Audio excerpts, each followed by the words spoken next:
Matt, thank you so much for chatting with me. I really appreciate it. It's a real pleasure. Uh, Thank you. I love your work, just personally. I love your work. Not just the roles that are so key that you're a key player, but you're one of those actors that I feel can be dropped into any series and instantly make that episode or that storyline better. Uh, Oh, I do. I mean that. I I appreciate that. appreciate that. Thank you. I Well, appreciate that. it's great. It's great, and this film is great too. Actually, I really enjoyed Unplugging. It's a Thank you. lot. Yeah. I'm just wondering. I mean, you helped produce it. You co-wrote it. What excited you about this story? Why did you feel the need to tell it?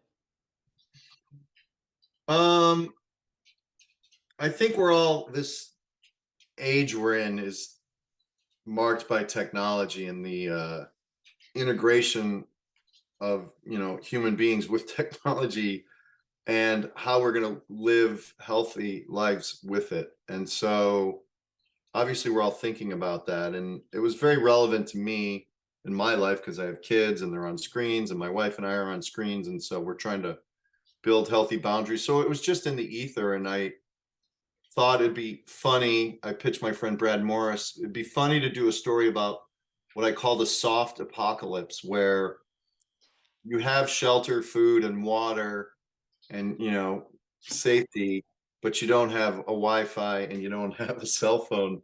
How would we survive? And that's basically the premise. And the pandemic also magnified all these like dependencies we have on technology. So it was very ripe for yeah, it was very ripe for parody or satire, I guess. Yeah, it is true. It's so funny. Even when the power goes out, just in your house. Um, I remember as a kid, like the power would go out and well, the phones are working. But now when you hear it might be coming, we'd be like, okay, charge your phones, make sure they're ready. Everything's gonna go. It is very different as our Well, reliance. to think like, if there was a fire, whatever, 15 years ago, you would run in, maybe get photo albums or your documents or money. And nowadays you'd run in and get your phone. Yeah. It's like the most important thing we have, really. Well, Matt, I mean, we wouldn't have to do that because it's on us anyway. Uh, That's true. What dummy would leave it in the house? You're right. no, and you hear these things. I mean, hear these things. These are things we do. The last thing we check and the first thing we check before we go to bed is often the little light on our phone, those little red circles. Yeah, Um, it's true. We're completely addicted, and it's not going away. And we just have to learn to carve out time for nature and people and relationships, and try to put boundaries around it a little bit. hmm. You know, the film talks about this quite a bit. Obviously, this is the driving force of the story. But thinking about that, what do you think it is that drives us towards technology? Because I mean, again, growing up, we were always told, "Oh, these sort of advancements, they will be, the things that drive us together, or they'll make our lives easier." Unless you're watching like the Terminator films. But what is it that is doing? Like, what do you think it is that drives us to our phones so much? I think they're perfectly designed to make us addicted. I think they give us a hit of dopamine. I think human beings like to be distracted. I think the fact that they fit in our pockets, they're just perfect little pieces of crack that are easily digestible, and they also are incredibly make us incredibly productive. We can literally do work and get information in seconds, and it, it it makes it very efficient. So they're just perfectly addictive, really. I don't have a good reason. Well, I think those are good reasons. It's interesting. But the other thing about this film is our technology may be perfectly addictive, but we see the disconnection. I think somebody once said that we're connected all the time, but more disconnected than ever. Right? I'm not sure where I Yeah. heard that quote. Um, So if that's how do we hold those things in tension? If we're connected all the time, how do you think we're so disconnected from one another? Because I think this technology, the hope was, I think we would all, when the internet exploded or came about, I think the hope was we would all share this common information, and the world would communicate, directly. And what's happening is we've all stumbled into our own predilections and preferences, and we're just watching the same skateboard videos, or we're reading the same crazy political experts, or we're, watching highlights of our favorite team. And it's become fractured as opposed to unifying. And so I think that tendency and the way it allows us to do that, to carve out our little virtual kingdom, um, has actually made us more fractured. That's interesting. Yeah, and one of the things that intrigued me about, or one of the arguments that comes up with the film, is a very brief throwaway moment, but it was about your fantasy football team. Hey, your player gets injured, and I think it's Juan says, that's a real person, and his family's probably devastated. You're, oh man, it's gonna throw off my week. Well, it's true. It is. It's a comedic moment, and Al Madrigal, who plays Juan, delivers it so well. But because he's so shocked by my treatment of that human being as the statistic. But what uh, I mean, this isn't a doomsday interview, but the internet desensitizes us. We watch so many things that it desensitizes us, and we forget.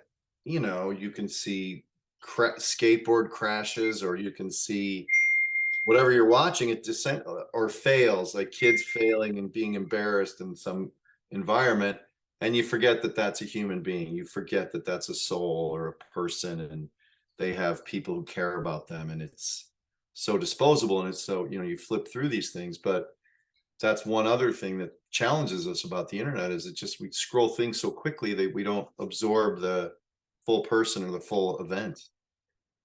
Yeah, it's so true. When we strip people down to an image, we think we know them, we think we know them, or we have some relation to them, but we don't. Um, it is true to say. You're right. This isn't a doom and gloom interview, because as we talk about the apocalypse, Matt. No, uh, the film is very, very funny. You have an incredible cast. You and Ava, I have to say, you and Ava are wonderful together. Thank you. There's an ease about you. Like, I honestly, it's funny. My wife and I have been married for nearly 20 years, and I felt like watching you two on screen. It was sort of like this could be us. It could be our neighbors. It's just these are just normal people in heightened circumstances. Yeah. Well, Um, it's good. I appreciate that. That was the goal. It's a couple that does love each other, and they're just going through some challenges like all of us are going through. And it gets heightened because they fall into, like, a remote location with a couple of weirdos who convince them that things are worse than they are. And it's very relatable. And I think that's a great story, is if you can get people to identify with the characters and then go to a weird place, that's a win, for writing. I, the weird place I'd like to talk about just for a moment. Leah Thompson Hmm. is incredible in this. Like, Yeah, she is. she is so great. I was she's full blown Sarah Connor in some ways. Yeah, uh, yeah.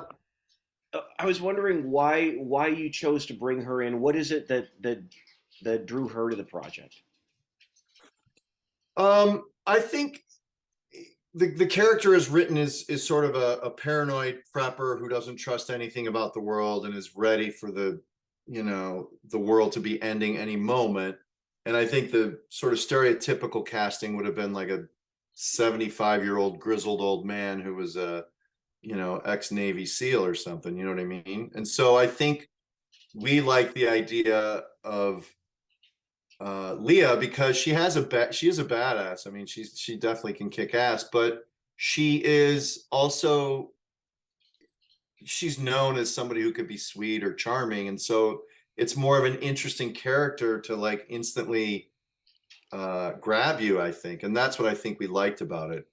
Uh, and I sort of know Leah, so it was nice to like have a chance to work with her because we've tried to work on a couple things together and it just never worked out. So I was happy to finally be able to work with her, and yeah, so yeah, she's great. I mean, that's a great character, and she does a great turn of performance as that role. She really does. She really does. You all do. Like I said, I really think it's a great film. Matt, thank you so much. Thank you so much Thank for your you. time. I really appreciate the time to chat with you. Have a great Thank day. you, man. Nice to meet you. Nice to meet you too. Thanks.